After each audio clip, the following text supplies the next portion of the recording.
do Senhor Jesus? Amém. Vocês estão bem? Amém. Graças a Deus. Por gentileza, tome o seu assento. Enquanto você toma o seu assento, por favor, procure o texto bíblico, segunda carta de Paulo aos Coríntios, capítulo de número 4. Quando você encontrar o capítulo de número 4, por favor, procure o verso de número 16. Segunda carta de Paulo aos Coríntios, capítulo de número 4. Quando você encontrar o capítulo de número 4, por favor, encontre o verso 16. Enquanto os irmãos estão procurando o texto bíblico, eu quero agradecer a Deus, porque Ele é bom e porque a sua misericórdia dura para sempre. Eu estou muito feliz de poder cooperar com os irmãos. Estou aqui incumbido de trazer a saudação do meu pastor Salatiel Felipe, ali do setor 17, Parque São Lucas, onde nós servimos a Deus. Eu, minha esposa, irmã Raquel. Então, pastor José, receba a paz do nosso pastor. Eu estou aqui debaixo da bênção dele. Ao irmão José, a dupla José aqui, né? Deus abençoe sua vida. É o trio? Tem mais um José? Graças a Deus. Aos irmãos que estão completando o 10º ano, é isso? 10º ano. Deus abençoe vocês, valentes de Davi. Que Deus em Cristo Jesus continue abençoando a vida de vocês. Eu estou aqui, irmão, encantado. Eu já senti a presença de Deus. Meu coração está alegre. Eu já posso até ir para casa, irmão, porque Deus falou comigo. Deus falou comigo. Já chorei, porque o Senhor Jesus Cristo está aqui neste lugar. E Deus tem uma palavra para o nosso coração. Amém? Achou o texto bíblico? Vamos ler? 2 Coríntios, capítulo 4, verso de número 16. Por isso, não desfalecemos. Pelo contrário, mesmo que o nosso homem exterior se corrompa, contudo, nosso homem interior se renova de dia em dia. Porque a nossa leve e momentânea tribulação produz para nós eterno peso de glória, acima de toda comparação. Não atentando-nos nas coisas que se veem, mas nas coisas que não se veem, porque as coisas que se veem são temporais, e as coisas que não se veem são eternas. Dá para você glorificar a Deus por essa palavra? Graças a Deus. Meus irmãos, deixa eu fazer algumas observações iniciais. A primeira delas é que o meu motor é 1.0, irmão. Eu vou devagarzinho.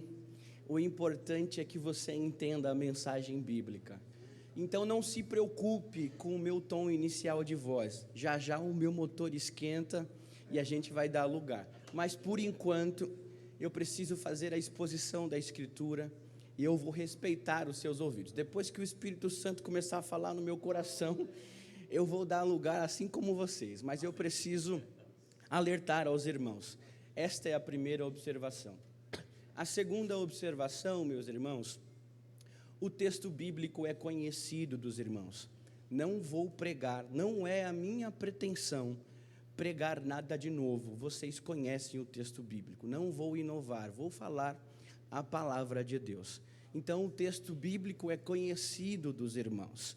Mas, para que eu possa falar o texto bíblico com clareza, eu vou me ater alguns minutos para falar do contexto e do porquê o apóstolo Paulo fala isso para os irmãos de Corinto.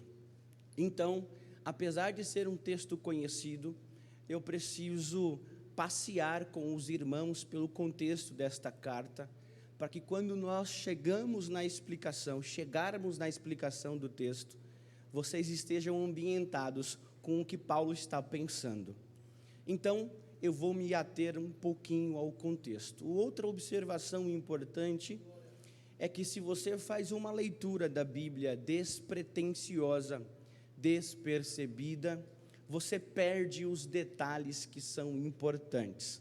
Então, eu vou me ater também aos detalhes deste texto, que são importantes para a nossa reflexão. Uma outra observação importante, na verdade, é um exercício. O primeiro exercício nós fizemos, ler o texto bíblico. Eu preciso também fazer um outro exercício. Humildemente, meus irmãos, eu preciso explicar o texto bíblico para vocês. E a partir da explicação do texto bíblico, aplicar o texto bíblico em nossas vidas, porque eu tenho responsabilidade pastoral. Eu vim para alimentar a igreja do Senhor. Amém? Então, irmãos, eu, sendo muito sincero, não estou preocupado com o seu glória a Deus. É sério. Eu vim pregar a mensagem de Jesus Cristo. Se isso te faz feliz, glorifica, exalta, pula, levanta a mão. Isso não me atrapalha, porque isso vai me incentivando a pregar a palavra de Deus. Mas a minha responsabilidade é com a Bíblia. E eu vim pregar a mensagem do Evangelho. A última observação é: não durma, por favor. Jesus está aqui, Ele vai falar com os nossos corações. Irmãos, para eu explicar o texto bíblico, eu preciso falar do contexto desta carta. Mas antes de tudo, eu preciso falar da cidade de Corinto. Você já deve ter escutado que Corinto foi uma cidade importante na vida do apóstolo Paulo. Ela é uma cidade grega, ou seja, está na região da Europa. É uma cidade importante na época do apóstolo Paulo. E por que ela é importante? Ela é importante porque ela é importante para o comércio. Na época do apóstolo Paulo, tinham 2 portos nessa região. Quais são os portos? Cencreia e Lequel. Por ser uma cidade portuária, ela também se tornou uma cidade dormitório. As pessoas atracavam os navios para comerciar, para trocar objetos, para fazer comercialização de valores, e aí dormiam na cidade de Corinto. Por quê? Porque a cidade de Corinto ligava via rota marítima o Ocidente ao Oriente. A cidade de Corinto é uma cidade importante na época do apóstolo Paulo. Na verdade, no ano de número 146 a.C., ela foi destruída. Foi destruída pelo Império Romano, porque resistiu à invasão. Ficou mais ou menos 100 anos em ruínas, e no ano de número 46 a.C., ela se reergue por um homem chamado Júlio César, que implanta colônias romanas nesta cidade. Mas não só isso, ela é uma cidade importante para o comércio. Por quê? Porque eles eram especialistas em produzir bronze.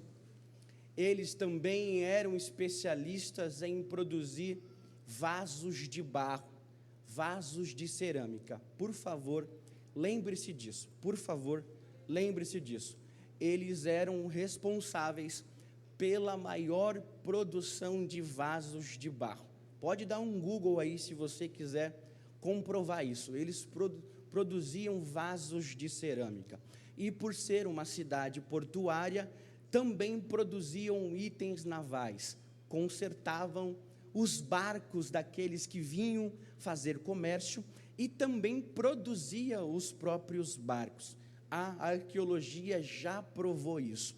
Então, é uma cidade importante. O que isso tem a ver com o texto bíblico? Calma que a gente vai chegar lá. Paulo chega 4 ou 5 anos mais tarde depois que a cidade foi reerguida.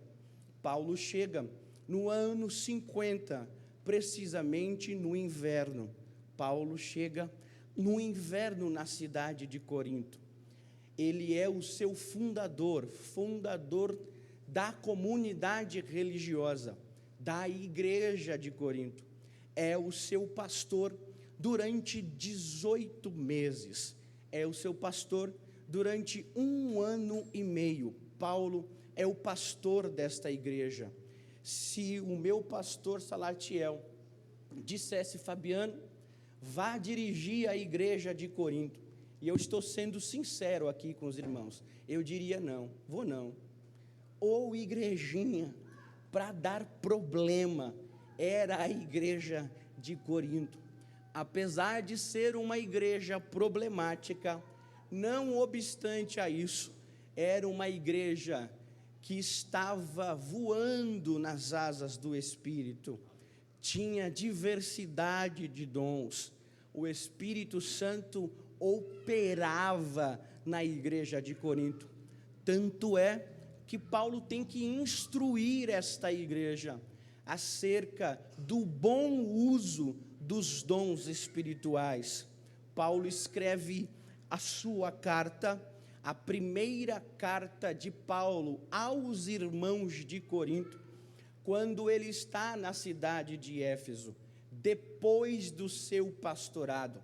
Ele sai de Corinto, vai para Cesareia, de Cesareia vai para Antioquia da Síria, depois vai para Jerusalém, volta para Éfeso e fica 3 anos na cidade de Éfeso e emite a sua primeira carta, a primeira carta do apóstolo Paulo aos irmãos de Corinto. Você é estudioso da Bíblia e você vai ver que na primeira carta Paulo já disse algumas vezes: como eu vos disse, como eu já disse, sendo que era a primeira carta. Na verdade, só temos essas 2 cartas canonizadas na Bíblia, mas um autor chamado Clemente disse que Paulo escreveu outras cartas para a igreja de Corinto, mas o Espírito Santo é sábio, deixou só estas 2, que são suficientes para a nossa meditação.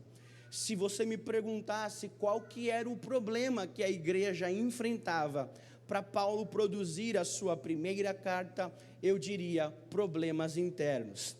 Paulo tem dificuldade de trabalhar com os irmãos dentro da igreja.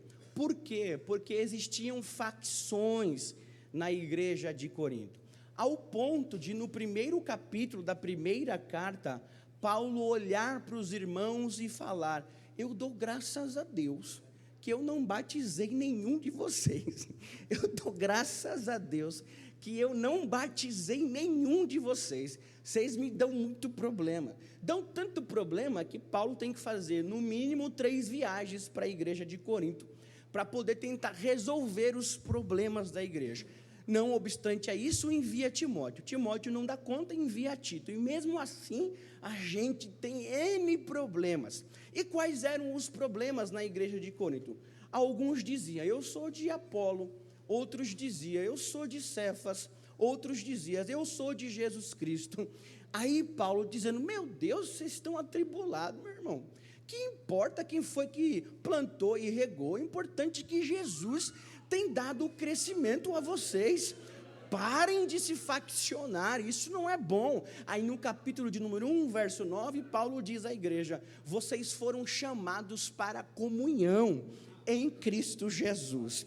Vocês foram chamados para a comunhão em Cristo Jesus. Então, você já tem um resumo do contexto do que Paulo escreve na primeira carta. E a gente erra ao dizer que foi Paulo que escreveu sozinho. Não, capítulo 1, verso 1 da primeira carta: Paulo e o irmão Sóstenes, os 2 escrevem a carta. A segunda carta de Paulo aos irmãos de Corinto, ele escreve da região da Macedônia. Ele não está em Éfeso, na Ásia, ele está na Europa, na cidade chamada Filipos, e ele escreve esta carta com o irmão Timóteo. Paulo e o irmão Timóteo escrevem a segunda carta. Mas por que Paulo escreve a segunda carta se a maioria dos problemas Paulo resolveu, ou em tese tratou na primeira carta?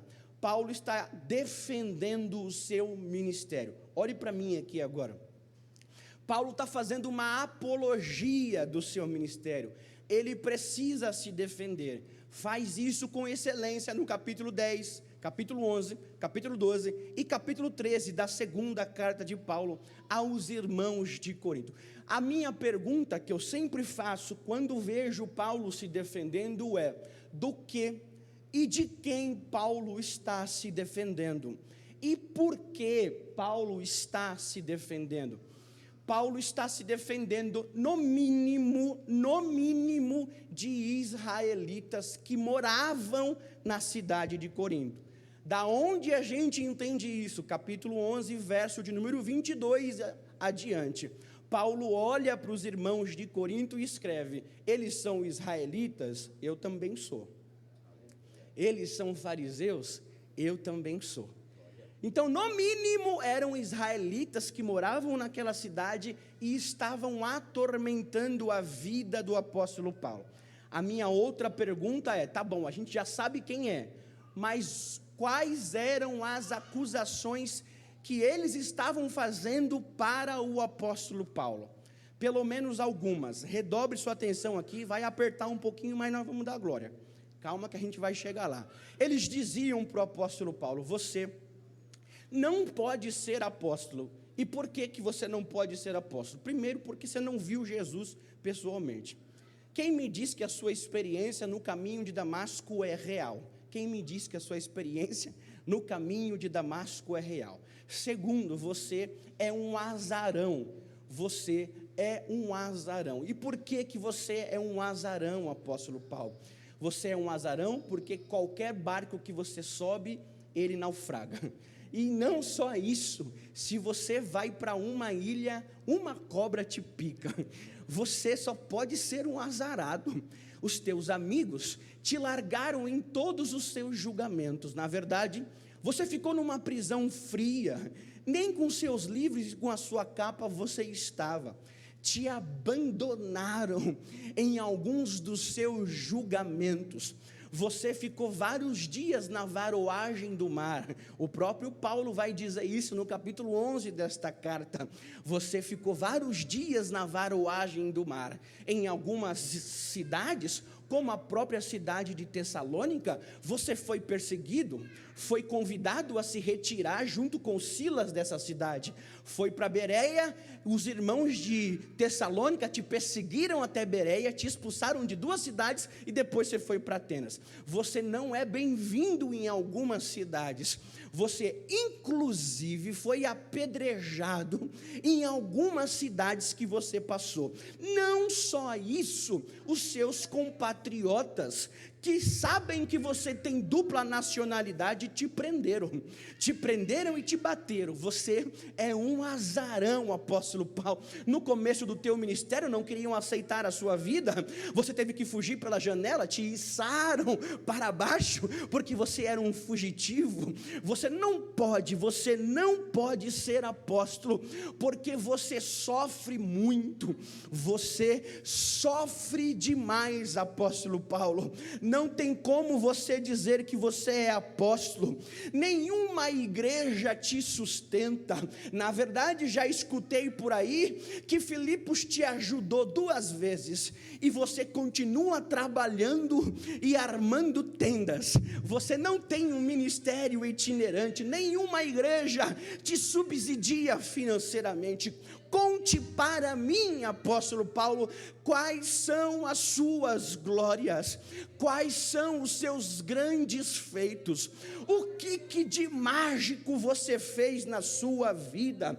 Você disse para as igrejas que você pastoreia que a vida do cristão precisa ser de glória em glória, mas eu vejo você de fracasso em fracasso. Eu não encontro razão para você ser apóstolo apóstolo, tu não tem cara de apóstolo, é pequeno demais, tu não tem saúde de apóstolo, há um espinho que te atormenta a tua vida inteira, você não tem fisionomia, não tem tamanho, você não pode ser apóstolo, o sofrimento bate na sua porta de forma agressiva, você sofre demais. Só que o apóstolo Paulo não pode se orgulhar de seus grandes feitos, ele está proibido pelo Espírito Santo de Deus de falar de suas próprias glórias. Olhe para mim aqui, ele está proibido pelo Espírito Santo de Deus de falar das suas próprias glórias. Nenhum cristão regenerado pelo Espírito Santo tem o direito de evocar glórias para si, é sempre para Jesus. Olhe para mim, Paulo é humilde, e Paulo não pode falar de si mesmo, ele sempre evita, só algumas vezes que ele é provocado em defesas jurídicas que ele conta o seu testemunho, aí ele responde os seus acusadores. Meus irmãos, capítulo 11, verso 30, se eu tenho que me gloriar de alguma coisa, gloriar-me-ei nas minhas fraquezas. Eita, olha só o nível de maturidade do apóstolo Paulo. Eu não vou gloriar-me da minha visão no caminho de Damasco, não vou me gloriar nas línguas que eu falo, eu sou poliglota, não vou me gloriar nas duplas nacionalidades que eu tenho, eu vou justamente usar a acusação de vocês para me gloriar-me, porque nas minhas fraquezas o poder dele se aperfeiçoa em mim. Eu já estou sentindo a presença do Espírito Santo. Você sofre demais, não pode ser crente, não pode ser apóstolo, você é um azarão, eu não quero andar com você. Conte-me as suas glórias, apóstolo Paulo, conte-me os seus grandes feitos. Paulo se recusa a contar e usa um recurso retórico da sua época, capítulo 12, ele não quer falar de si, mas ele pode falar de uma terceira pessoa, e é ele, a gente sabe que é ele. Ele diz no capítulo 12, eu conheço um homem que há 14 anos atrás foi elevado até o terceiro céu, se no corpo ou fora do corpo, Deus o sabe.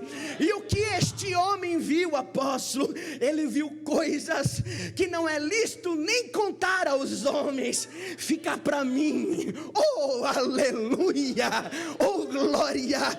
Eu não preciso gloriar-me dos meus grandes feitos, gloriar-me-ei nas minhas fraquezas, porque quando eu estou fraco, o poder de Deus se aperfeiçoa em mim, e aí eu sou forte.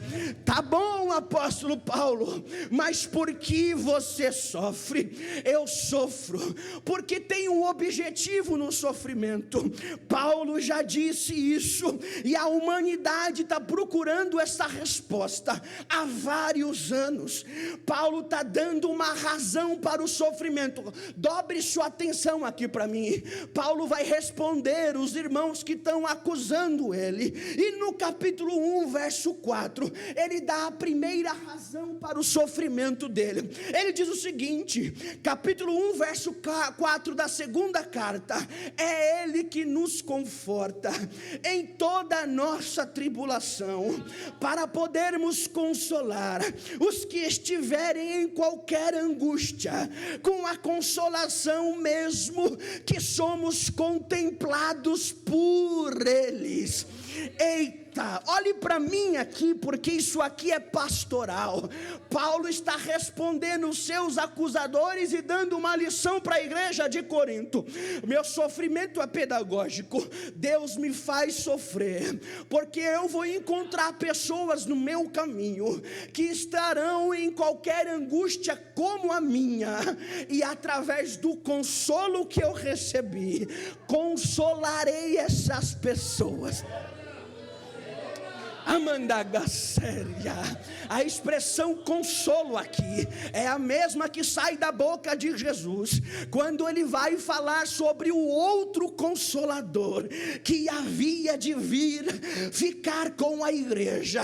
A expressão que Jesus usa é paracletos, a expressão que Paulo usa é paracletóis, são cognatos. Paulo está dizendo: enquanto eu estou sofrendo, tenho o direito de ser consolado por Deus. Eu vou repetir: enquanto eu estou sofrendo, eu tenho o direito de ser consolado por Deus. É o que Jesus disse na sua boca no Sermão da Montanha: bem-aventurados os que choram, porque eles serão consolados. Oh glória, eu estou sentindo a presença.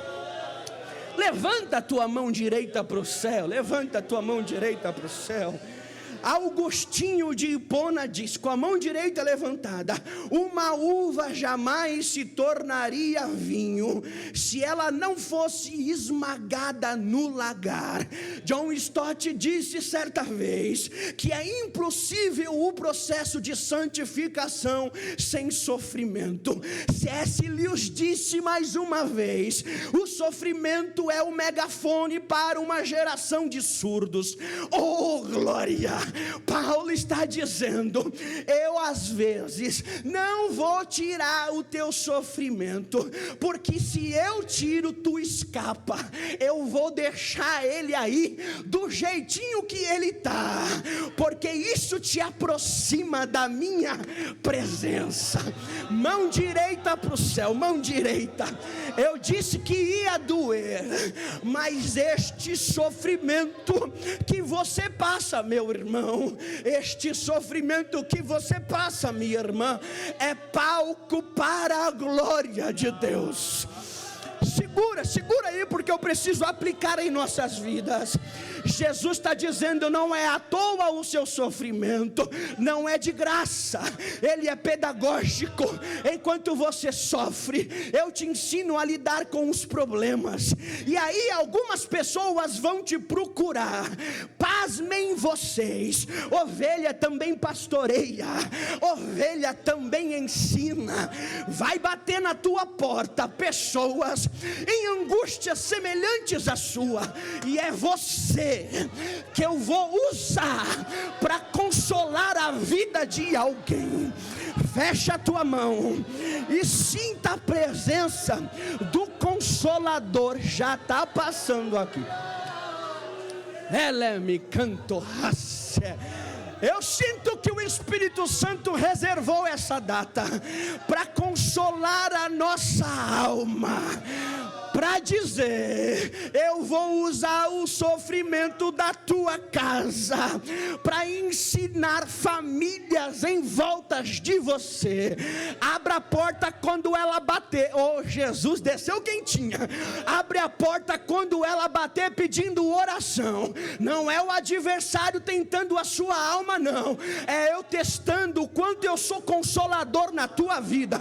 Estende a tua mão, irmã, e ore por ele, ore por ela.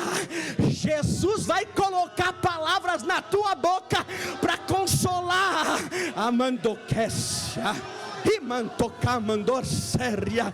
O Espírito Santo está dizendo: quem quer consolo pode começar a receber. O Espírito Santo está aqui dizendo: é uma noite de consolo para esta casa. Receba a presença do Consolador aí.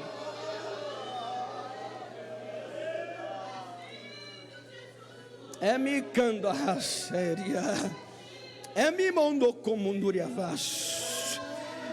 Ela é me canto raça. Eu sinto a presença do Espírito Santo.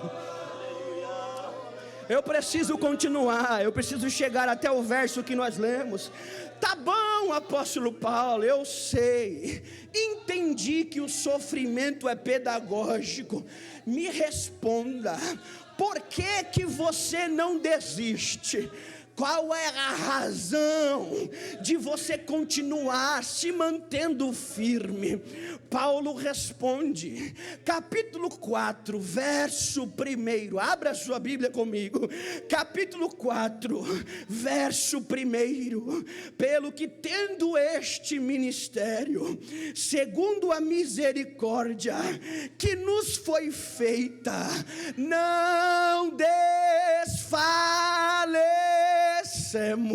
Vou repetir, pelo que tendo este ministério, pela misericórdia, nós não desfalecemos.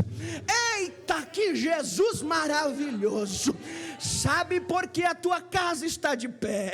E é isso que Paulo está falando, porque você é alvo da misericórdia de Deus. Olhe para mim, você quase desistiu no ano passado, sua pressão subiu, seu diabetes também, teve crise de ansiedade, nem o teu psicólogo conseguia te entender, mandou para o psiquiatra, vai tomar remédio para dormir, sua pressão subiu tanto que você foi parar no centro médico, para poder entender o que estava acontecendo, sua vida financeira desandou, era um boleto atrás do outro, Deus fechou a porta não se abria, sua família virou de ponta cabeça, quem estava firme desviou, quem estava desviado veio para a igreja, uma loucura total, aí você disse, eu vou desistir, vai não, porque quem tem te sustentado é a misericórdia. Levanta a tua mão direita para o céu. Levanta. Talvez eu esteja pregando para alguém que está à beira da desistência, mas Deus me trouxe aqui neste domingo para dizer para a tua alma: a minha misericórdia tem te sustentado. A minha misericórdia tem te sustentado. Tua casa está de pé, minha irmã. Não é porque você é santa, tá, mulher de Deus? Porque isso não é mérito, é graça. A graça de Deus tem poupado tua família. Eu já estou cheio de Deus, já estou cheio da graça de Deus. A graça de Deus tem poupado a tua casa, a graça de Deus tem poupado o teu filho. Já era para tua família ter descido à sepultura, já era para tua casa ter velório, mas a graça, ela me cantou a serra. A misericórdia não deixa. Se eu sou você, eu já estou com as duas mãos levantadas. Satanás, você perdeu. Há um envolvimento da graça de Deus aqui. Quem queria desistir vai sair daqui cheio. Quem queria parar vai sair daqui gigante. Quem recebe, fecha a tua mão. 1 minuto para você adorar Jesus. 1 minuto.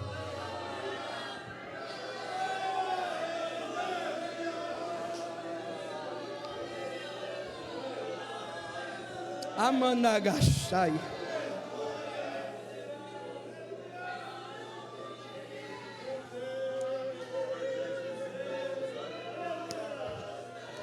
Me canto raséria. Boria canto racia como um duriavas. Eu sinto o Espírito Santo tocando os nossos corações aqui. Minha cama racia. Há um quebrantamento de Deus aqui. Oh, Espírito Santo de Deus. Eu quero continuar, irmão, eu quero continuar a pregar, mas a minha alma está sendo incomodada pelo Espírito Santo. Quem pode adorar? Você acha que eu vim aqui só para pregar? Não. Enquanto eu estou pregando, eu estou prestando um culto de adoração a Deus.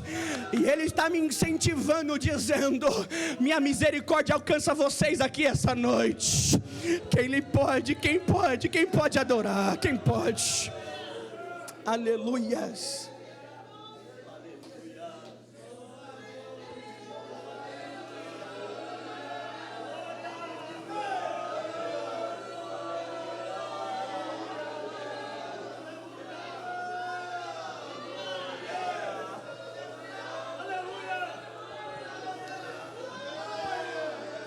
Não precisa de muito, o Espírito Santo está falando aqui. Ela é minha. Oh, Jesus. Eu vou parar.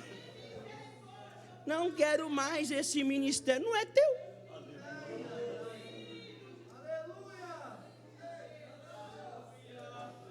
Tu vai reter uma coisa que não é tua?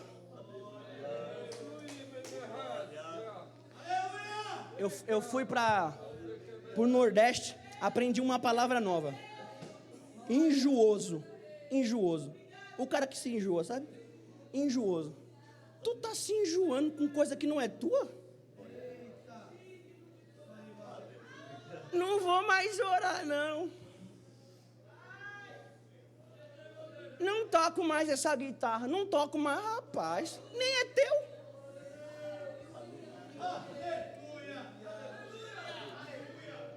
Tu não tem nada nessa vida. Tu é um peregrino, rapaz. Tu ainda não chegou no teu destino e tu já quer desistir? Põe a mão no arado logo e faça! O Espírito Santo está falando aqui, viu? Eita, eu já estou tomado pela presença. Vai desistir não. Minha misericórdia custou muito na cruz do Calvário para você entrar aqui e dizer, opa, vai não. A minha graça te abraça aqui esta noite e está dizendo, eu te fiz para gerar.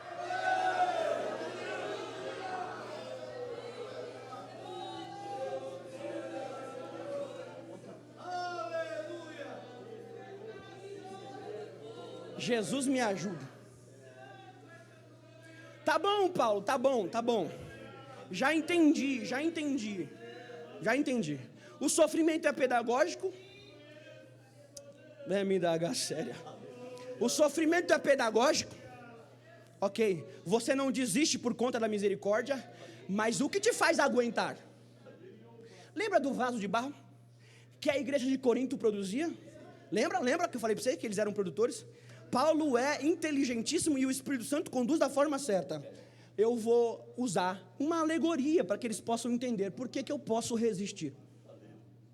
Porque não é sobre mim, é sobre o que ele depositou na minha vida. Capítulo 4, verso 7. Abra a Bíblia comigo aí, por favor. Capítulo 4, verso 7.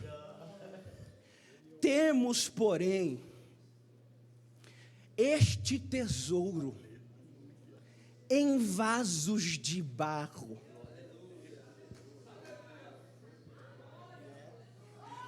para que a excelência do poder seja de Deus e não nossa.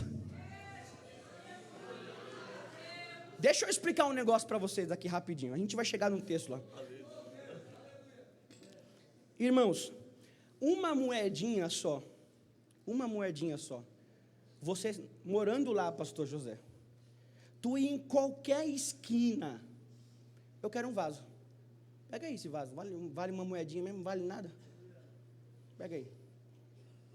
As mulheres perceberam que quando os ladrões entravam nas casas, eles roubavam os vasos de bronze e não os vasos de barro. Aí alguém pensa, se eles estão roubando os vasos de bronze, vamos colocar os nossos tesouros nos vasos de barro.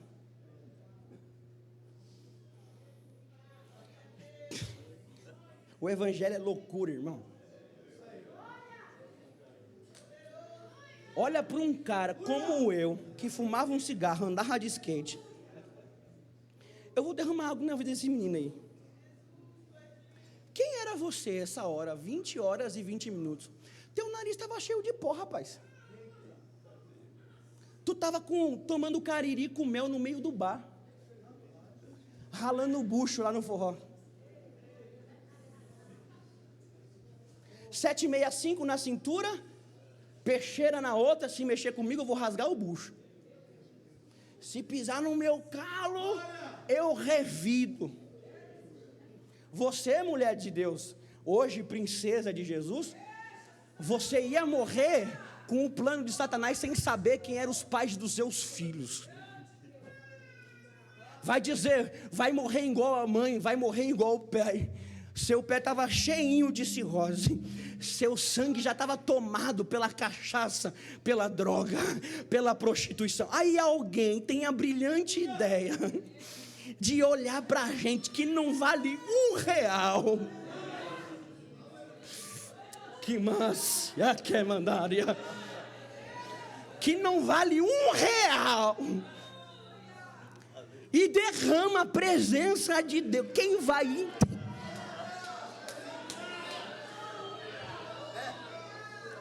Aí tu vem pra cá, é pomposo demais. Nariz lá em cima eu sou. Rapaz, é nada. Jesus tirou do tráfico, tirou da boca de fumo, tirou do bar, te deu um novo nome, te batizou com o Espírito Santo, te dá sonhos e visões, te deu um trabalho aqui dentro, santificou a tua alma, desce do salto. O Espírito Santo está dizendo: se não sou eu dentro deste vaso, você não é nada. Mas graças a Deus que Ele nos resgatou do charco de lodo e nos colocou ali dentro para louvar.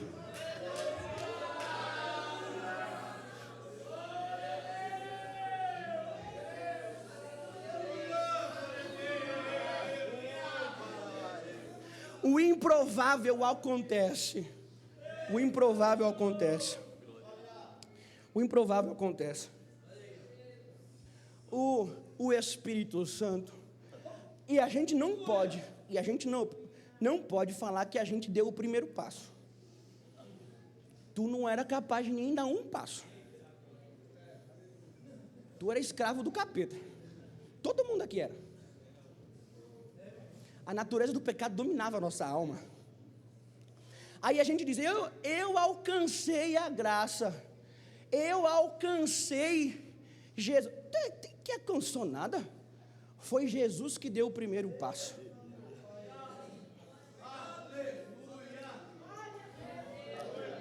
Eu vou me encaminhar para o encerramento. Foi Jesus que deu o primeiro passo, não foi você. Nós acreditamos na graça preveniente. Olhe para mim aqui, nós assembleamos. Você foi exposto à palavra de Deus, sem ter consciência dela. Alguém te abraçou, te entregou um folhetinho, disse: Jesus te ama. Naquele momento o Espírito Santo começou a trabalhar na sua vida, libertou o seu arbítrio para escolher, porque nem para escolher tu prestava. A segunda mensagem que você ouviu, você não resistiu à graça. Apesar de ela ser resistível, naquele dia você quis se entregar. Você disse: eu quero Jesus. E isso é bíblico. O primeiro passo foi dado por Jesus. Efésios capítulo 2, verso 1. Ele vos deu vida, mesmo vós estando mortos em delitos e pecados. Colossenses capítulo 1, verso 13. Ele vos libertou do império das trevas e nos transportou para o reino do Filho da sua luz, em qual nós temos a redenção, a saber, a remissão do nosso pecado. Romanos capítulo 5, verso 8. Mas Deus prova o teu infinito amor para conosco, tendo Jesus Cristo morrido por nós, sendo nós ainda pecadores. Foi Deus que olhou para você e disse: não vale nada.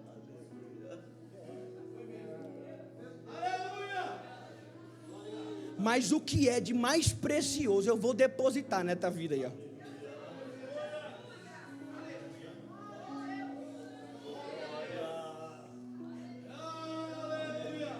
Olhe para mim aqui. Isso não vai te dar sossego até você se encontrar com Ele. Você vai até tentar desviar, não preciso ser hipócrita. Vai ter dia, pastor, que a gente vai falar assim, ó: hoje eu vou chutar o balde. Só que você se encontrou com Ele num poço, e Ele te deu uma água viva, que toda vez que você tenta desistir, ela mexe. E ela jorra para a eternidade. Ela só vai dar sossego quando encontrar o oceano da graça. Eu estou sentindo a minha alma tremer aqui essa noite. Jesus está dizendo para a tua alma: você vai até tentar. Vai. Este ano você vai querer chutar o balde umas 50 vezes. Só que toda vez que você tentar desistir, a minha água vai mexer aí dentro. Como está mexendo agora.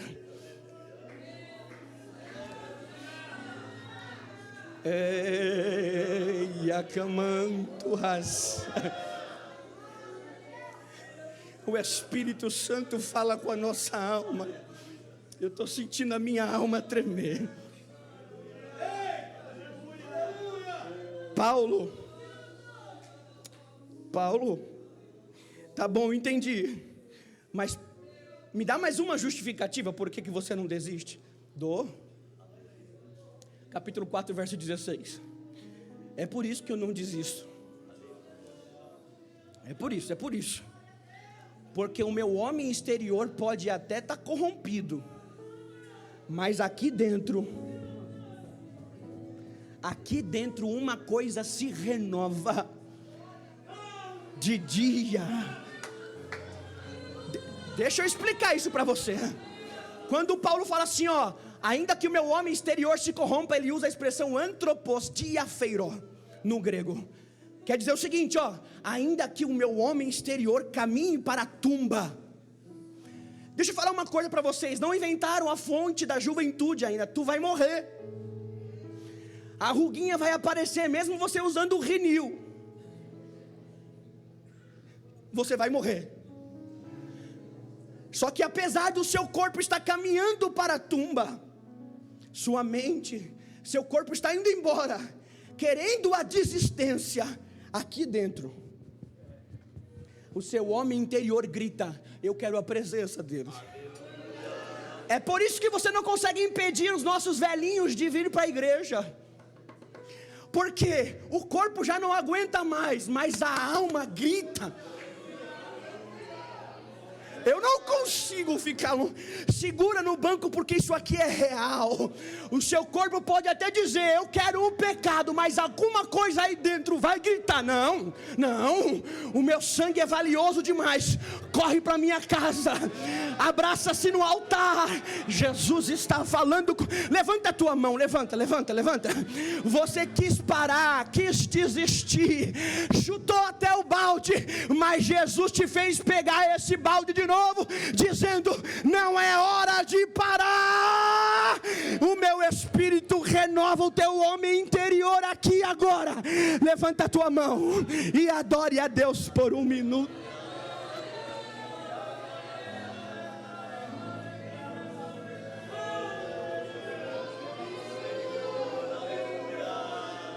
Você tem 10 segundos para adorar a Deus. Quem pode levantar as suas mãos?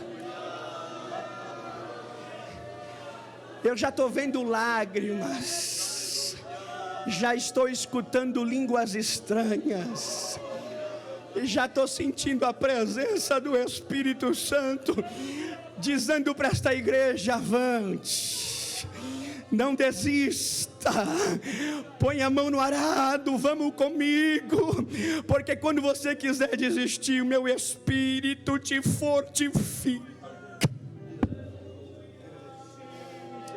Me candará séria.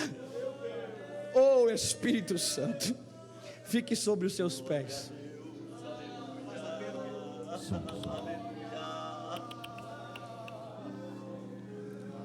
Tem alguém aqui que está afastado? Tem alguém aqui que está afastado ou não é evangélico? Levanta a sua mão só para eu conhecer. Tem ali? Tem lá? Deixa eu perguntar para vocês que levantaram a mão. Deixa eu perguntar para vocês. Você não quer que Jesus renove suas forças? Frente a frente. Você não quer que o seu homem interior se renova e essa esperança te enche de alegria? Se você quer aceitar a Jesus como único e suficiente Salvador, vem aqui na frente, eu quero orar por você. Os obreiros, me ajudem, por favor. O Espírito Santo quer salvar a tua alma. Ele quer renovar a tua vida. Cantando hosanas ao Rei, breve este meu pensamento será realidade.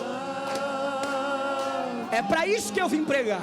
Pois estará boa.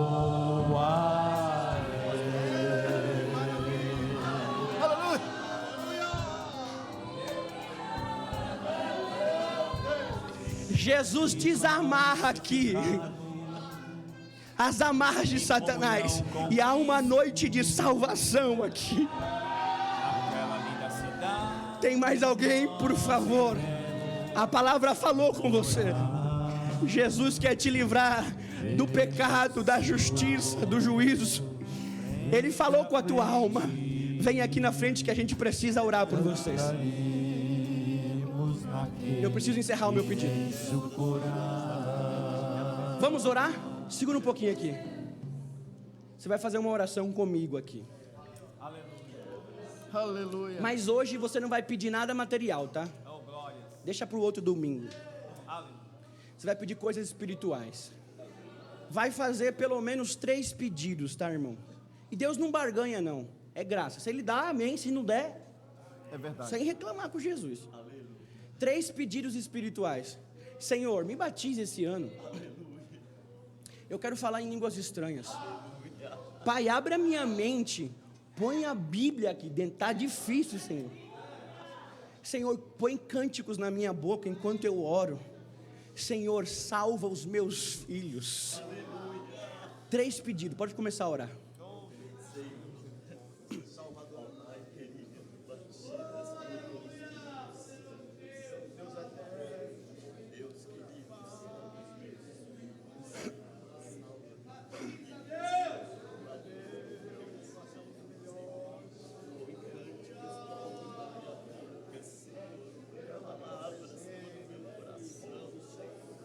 Você tem mais 15 segundos para pedir. Tem mais 15 segundos para pedir.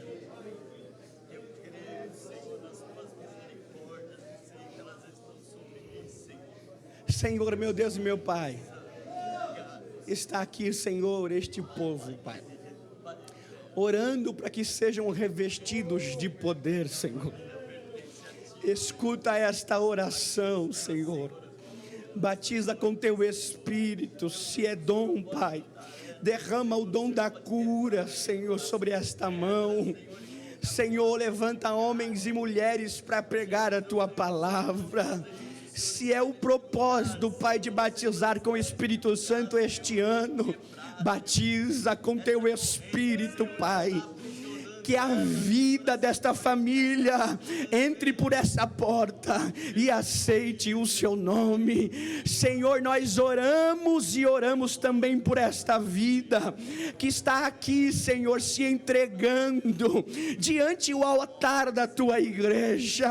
Senhor, o Senhor já salvou, o Senhor já convenceu através da tua palavra, que ela seja a coluna da tua casa, que ela seja baluarte da verdade lá, Senhor, aonde há um homem e uma mulher de coração aberto diante da tua presença, responda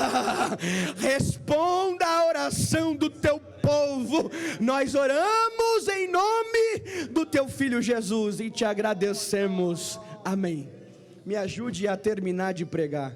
Pegue aí 2 pessoas, diga para ela: este ano vai ser o ano mais espiritual da tua vida. Deus abençoe vocês. E manda